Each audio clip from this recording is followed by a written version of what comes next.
क्या सच सच बोलना है कि थोड़ा हेरा फेरी करके बोलना है? बड़ा मंदिर मस्जिद मीठा मीठा बोलना है कि कड़वा बोलना है? सच्चाई हैं?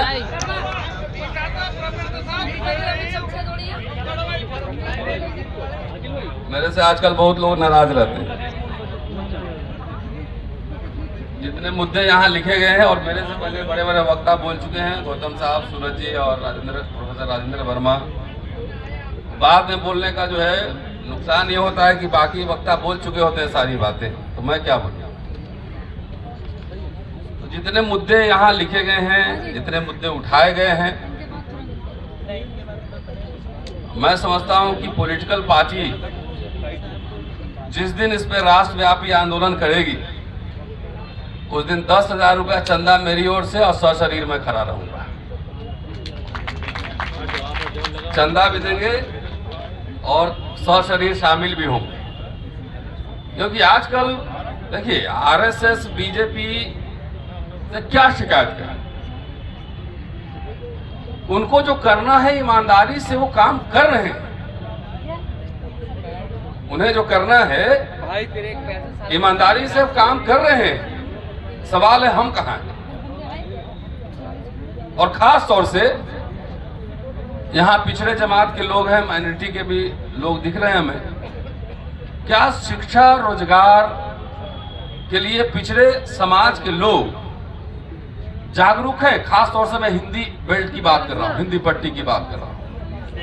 क्या उनको वाकई नौकरी चाहिए? क्या उनको वाकई शिक्षा चाहिए? कोई एजेंडा में उनके है? मुझे तो नहीं लगता है।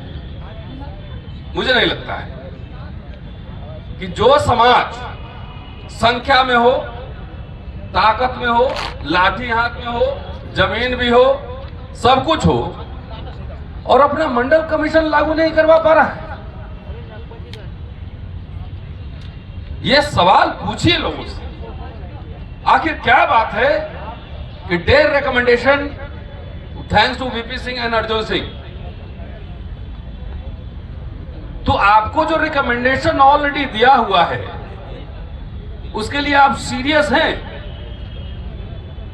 ये बाबा के आजकल एक सूरजपाल जाटा बाबा भी है ना, बड़े बड़े जो मिशन मूवमेंट चला रहे हैं, उनके सभाओं में भीड़ नहीं होती, यहां भीड़ नहीं होगी, लेकिन बाबा के पंडाल में जाके देखिए कौन लोग हैं। क्या आरएसएस बीजेपी में जो लोग हैं, बड़े नेता हैं, उनके बच्चे जाते हैं धर्म की रक्षा करने? अभी संभल में जो चल रहा है या बहराइच में हुआ, बीजेपी के नेता नड्डा साहब के बेटा धर्म की रक्षा कर रहे थे, होम मिनिस्टर के बेटा गए थे वहां पे, राजनाथ सिंह के बेटा गए थे, रविशंकर प्रसाद के बेटा गए थे। कौन लोग हैं? वो आप ही लोग हैं। पिछड़ा समाज का लोग है, दलित समाज का लोग है। अच्छा, इस सबको एजुकेशन बंद करो, रिजर्वेशन खत्म करो, ये सब कोई जरूरत ही नहीं। खेत उत में काम करोगे आराम से तो जितना ब्लड प्रेशर चर्बी सब बढ़ा हुआ है ना, सब बीपी शुगर सब ठीक हो जाएगा। सबसे पहले देखिए समस्या पिछड़े वर्गों के साथ है, और याद से नहीं, ये बाबा साहब के जमाने से दलित आपकी लड़ाई में शामिल हो जाता है। सबसे पहले किसको मरहम चाहिए? जो ज्यादा कमजोर है। इस बार का बजट आपने देखा, उसमें कोई चर्चा हुई? यहां सांसद महोदय लोग भी बैठे हुए हैं। क्या इलेक्शन के अलावा नेता लोग जनसभा करते हैं, पब्लिक जागरण करते हैं? क्यों नहीं करते? अरे हम लोग तो बचपन में देखे हैं, बड़े बड़ी सभाएं होती थी, मैदान भर जाता था पूरा इलेक्शन के अलावा। आजकल ट्विटर खेलते हैं नेता लोग, सोशल मीडिया। सड़क पे कौन उतरेगा? आप बजट उठाकर देख लीजिए, दलित लोग तो सब कास्ट सेंसस कराओ, ये कराओ, सब लगा रहता है, मंडल कमीशन लागू करो। क्या दलितों की आवाज की लड़ाई आप लड़ते हैं? अगर इस देश के मुसलमानों ने मुसलमान को अपना नेता नहीं माना, हिंदुओं को नेता माना, अगर संभल में कुछ हो रहा है, बहराइच में कुछ हो रहा है, तो ये जिम्मेदारी इन नेताओं, हिंदू नेताओं की जिम्मेदारी है कि वो जाए और सड़क पर उतरे, उत्तर प्रदेश बंद करे, आह्वान करे। खाली सोशल मीडिया पे ट्विटर खेल के हो जाएगा? नहीं हो। हमसे कोई पूछ रहे थे यूट्यूबर कि मुसलमान क्या करे। मुसलमान को कुछ नहीं करना, ही हो सोचना हिंदुओं को है। ये वोट लेता है हिंदू नेता, तो उसकी प्रोटेक्शन कौन करेगा? उसके राइट्स की बात कौन करेगा? क्यों? सेकुलर बोलने में डर लगता है क्या? वोट चाहिए लेकिन हम बोलेंगे नहीं क्या? ओवैसी साहब इतना हाथ पांव मारते रह गए लेकिन उनको नेता नहीं माना बिहार उत्तर प्रदेश। सवाल पिछड़े वर्ग को कुरेदने की जरूरत है। क्या दलित को नेता आप मान लेंगे? ये सवाल मैं पूछता हूं। अगर वैचारिक रूप से आपकी लड़ाई लड़ रहा है तो आप दलित को भी अपना नेता नहीं मानेंगे, मुसलमान को भी नेता नहीं मानेंगे। आपको जात जात देखना है। आरएसएस बढ़िया खेल कर रहा है। बोला पटेल साहब खा गए तो यादव साहब खा गए, और उसमें कौन कितना खा गया कोई नहीं पूछता है। ईडब्ल्यूएस का पूरा सर्वे करा लीजिए, कौन समुदाय खा गया सब, उस पर चर्चा नहीं है। नॉट फाउंड सुटेबल हो रहा है। अरे इतनी संख्या है, ओबीसी का एचआरडी मिनिस्टर है, ओबीसी प्राइम मिनिस्टर है, तो आपको तो बता देगा कि आपको थोड़ी मिलना, आपको तो ये पटेल साहब खा जाएंगे, तो यादव साहब खा जाएंगे। अरे आरक्षण एक अवसर है जिसमें यह संभावना है कि एक मजदूर का बेटा भी जज, प्रोफेसर, आईएएस बन सकता है। एक अवसर है। अवसर खत्म, सब कुछ खत्म। ये संभावना थी कि आपके बच्चे, चाहे आप मजदूर हो, किसान हो, आपके बच्चे प्रोफेसर बन सकते हैं। जब संभावना ही नहीं रहेगी तो क्या करेंगे? वो खत्म हो रहा है। मैंने अभी कहा, वो आज तक के प्रोग्राम में, कल परसों दाल कटोरा में, कि संविधान को खतरा किससे है? अमेरिका से है? पाकिस्तान से? किससे खतरा है? संविधान को खतरा आरएसएस, और तबीयत से संविधान के प्रावधान जो है वो खत्म कर रही है। देखिए, तबीयत से कर रही है। और हमारे दलित पिछड़े नेता भी एक बड़े लीडर हैं। मैं मिला था एक बार, सूरज जी मेरे साथ थे, और मैंने कहा कि आपको ये लोग वोट नहीं देंगे, अपना वोट कंसोलिडेट कीजिए। तो बोले नहीं रतन जी, हमारे बिहार वाली बात हमारे यहाँ नहीं, हमारे यहाँ तो 30-40% लोग हमें देते हैं। बोले इतिहास पढ़ाता हूं मैं, 28 साल पढ़ा लिया, 6-7 साल इसमें 35 साल हो गया। इनकी कहां पे है नब्ज वो मैं जानता हूं। जब सपा बसपा को लड़ाना होगा तो किसी एक टीम में चला जाएगा। जब उनका अपना ही घर मजबूत हो गया है तो आपको नेता मानेगा। काहे के लिए कंफ्यूजन पाले हुए। और वही देखिए, अभी 24 का चुनाव में जो हम लोग 19 में कह रहे थे, 24 में आपने वो शुरू किया, आप जीत गए। इन नेता के, हमारे अपने नेताओं का मैनिफेस्टो देखिए, क्या है मैनिफेस्टो? देखिए ना, शिक्षा, रोजगार के सवाल, प्राइवेटाइजेशन। भाई पिछड़ा वर्ग का तो आप जाने, मैं तो दलितों के बारे में जानता हूं कि जो भी दलित मिडिल क्लास का फॉर्मेशन हुआ वो अफर्मेटिव एक्शन थ्रू स्टेट, सरकार के द्वारा जो रिजर्वेशन की पॉलिसी आई उसकी वजह से मिडिल क्लास का फॉर्मेशन हुआ। दलितों की अगर इंदिरा गांधी जमींदारी उन्मूलन कर रही थी तो दलितों की कोई जिम्मेदारी थी क्या? बैंक का नेशनलाइजेशन कर रही थी तो दलित कोई बैंकर था क्या? प्रीवी पर्स खत्म कर रही थी तो दलित कोई राजा महाराजा था क्या? उसका लाभ इस समुदाय को मिला। और वही समुदाय, उसमें से कुछ लोग, हमारे जैसे लोग, मैं दलित पॉलिटिक्स का भी क्रिटिक हूं, आलोचक हूं, कि जिस तरीके से दलित राजनीति, मैं कह रहा हूं कि हिंदू धर्म का पालकी ढोरा, चाहे अठावले हो, चिराग पासवान हो, चाहे मांझी हो, और जहां डायरेक्ट मैनेज नहीं हो रहा है वहां वाया मीडिया मैनेज करवा रहा है। पार्टी खड़ा कर लो, वोट काटो 10-20 हजार। तो ये खेल समझिए।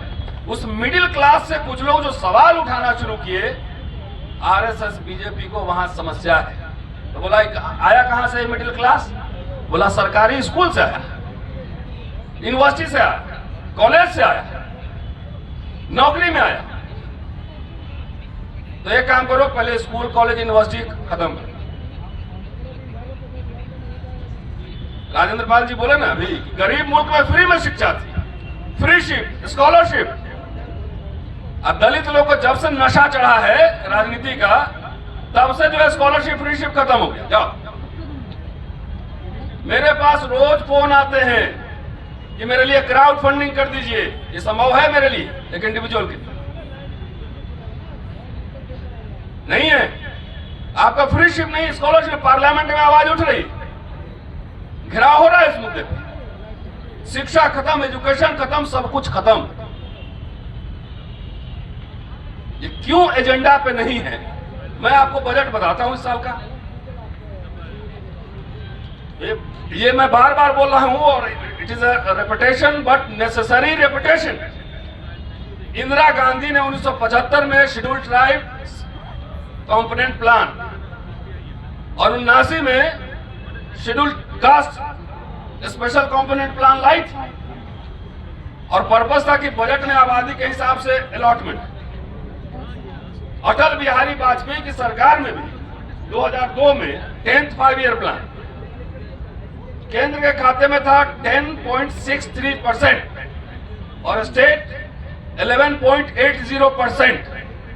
मोदी सरकार की बजट आई है, कोई दलित नेता बोलता है? कोई पिछड़ा नेता बोला कि स्पेशल कंपोनेंट प्लान का पैसा कहां गया? कोई नहीं बोलता है। खाली जाति जन मुझे दे दो, मुझे दे दो। ये सबसे जो कमजोर है उसकी लड़ाई पहले आप सब मिल के लड़िए। बिना लड़े हुए फ्री का मिल गया है, उसका इंपॉर्टेंस नहीं पता लगता है। बिना लड़े वो कौन लड़ाई लड़ा है? अभी शेड्यूल कास्ट, शेड्यूल ट्राइब का कंपोनेंट प्लान का जो पैसा है, मैं बजट बता देता हूं। संसद में टीए मत जाओ, बंगला में रहने बोलो, घेरो, वहां पे धरना लगाओ।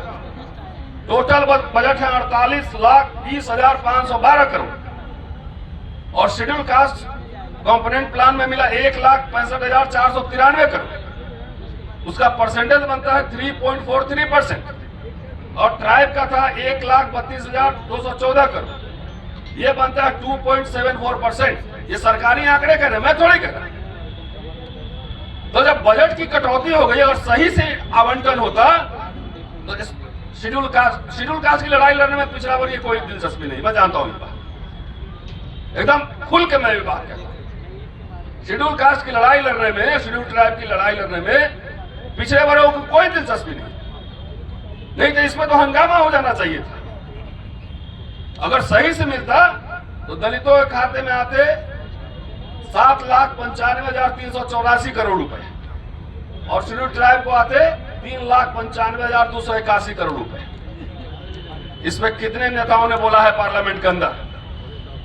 और जो भी पैसा आवंटन होता है जाके देख लीजिए, 31 मिनिस्ट्री में आवंटन हो जाता है।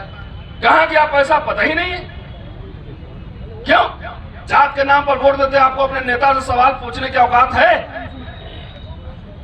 सवाल पूछो, तुम्हारे गांव का स्कूल क्यों बंद हो गया?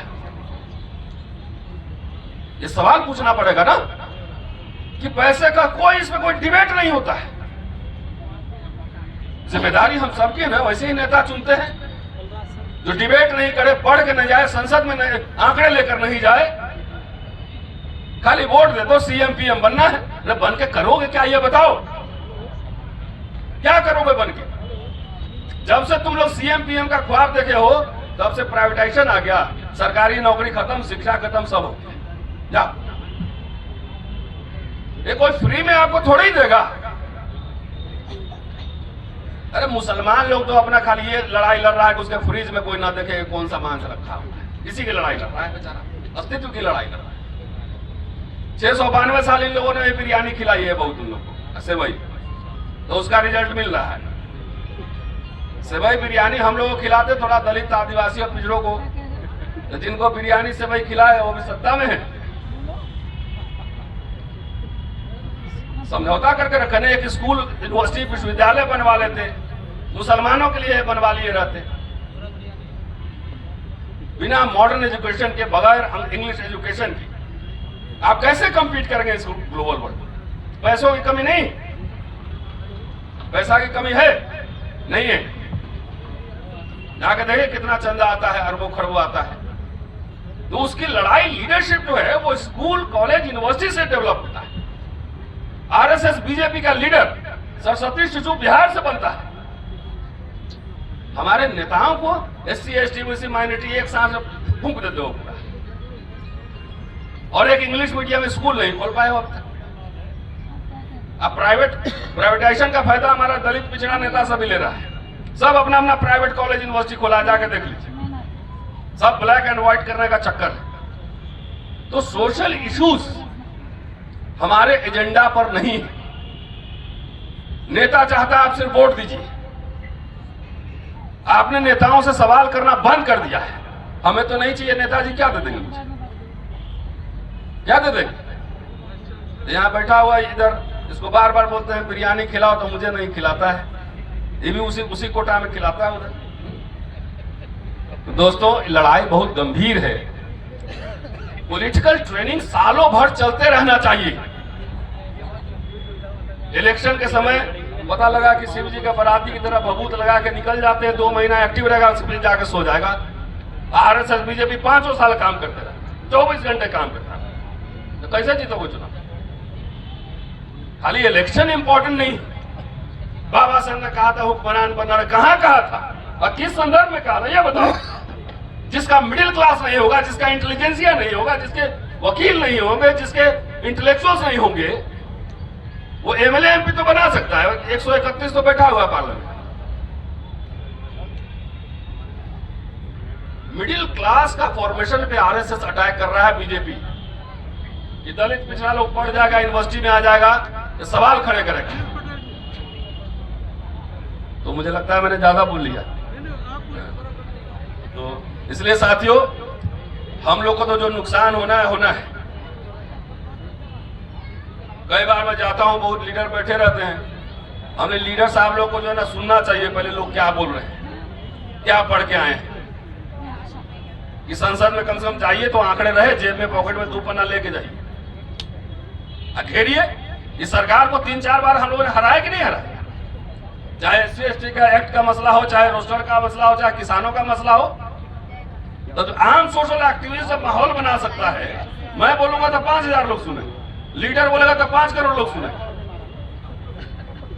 तो पहले समाज मेंटली तैयार हो। और मैं आपसे शिकायत ही कर रहा हूं कि पिछड़ा वर्ग के लोगों को चाहिए कि पहले दलित और मुसलमानों की लड़ाई लड़े उसकी लड़ाई, तब वो सामाजिक एकता तब एस्टैब्लिश होगी। क्या छुआछूत आपने बंद कर दिया? ये सवाल उठा रहा हूं। तब सोशल डेमोक्रेसी जिसकी जड़ें मजबूत होती है वही पावर में रहता है। मुझे इसलिए ये बात कह रहा हूं, कल एक मुझे फोन आया प्रोफेसर का, मुझे पढ़ा लिखा आदमी का जरा अंडरस्टैंडिंग समझिए। अरे एससी एसटी क्या हो तो मलाई खा रहे हैं, पढ़ा लिखा। तो भाई एक काम करो, 52% हो ना, अकेले काफी हो, जाके लड़के ले लो। दलित लोग तो हर लड़ाई में आगे रहता है, मोर्चा संभालता है। और ये आपकी समझ है। जात के बाहर नेता नहीं मानोगे, फॉलो नहीं करोगे, तो कहां से आप गिनते रहो 85% बहुसंख्यक। इसलिए एक सीरियस सवाल है। और मैं जानता हूं 10 साल बाद, आज नोट करके रख लीजिएगा, ओबीसी भाई लोग के पास तो जमीन में नहीं, लाठी उठी है, भैंस गाय हुए है। दलितों के पास कल एक नौकरी था, न बिजनेस है, न इंडस्ट्री है, न कुछ नहीं है। 10 साल बाद जो है ना, सब ये सब जो है सारा नौकरी खत्म, इस सब को मजदूर बना देगा। इसलिए नेताओं पे दबाव बनाओ, मैनिफेस्टो निकलवाओ, बोलो कि मैनिफेस्टो में लिखो इस बात को प्राइवेटाइजेशन पर कोई बहस नहीं हो रहा है। क्यों? अडानी से सब पैसा लेते हो। 2 बक्सा तुम्हारे घर में भी आता है। क्यों सवाल नहीं उठेगा अडानी? हमारे नेता क्यों नहीं उठाएंगे सवाल? शुक्रिया, थैंक यू।